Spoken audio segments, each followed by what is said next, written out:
Le lutin de Noël du château de Canon. L'histoire que je vais vous conter maintenant aurait pu s'appeler Alice au pays des cauchemars.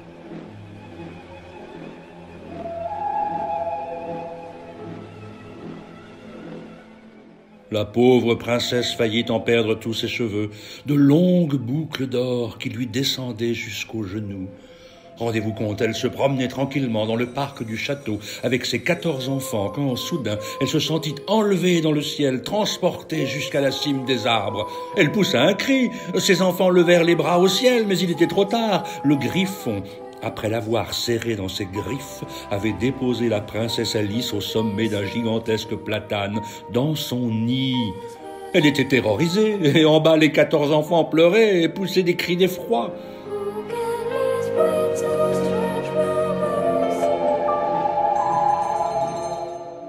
Alice se blottit dans un coin du nid, surtout qu'elle avait le vertige, et sentit que le griffon jouait avec ses cheveux. Il les maniait avec douceur, et quand elle réussit à ouvrir un petit bout de ses yeux, elle vit qu'il les étalait en rond très délicatement dans le fond du nid. Il n'avait pas l'air méchant, ce griffon. Le bout des cheveux d'or faisait le centre d'une spirale qui tournait avec une grande régularité, qui tapissait le fond du nid d'une couverture soyeuse, aussi belle qu'un tapis d'or. Et puis, le griffon s'étonna que les cheveux restent bloqués. Il tira un peu plus fort et il entendit un petit « aïe ». C'était le cri de la princesse Alice, un tout petit cri timide.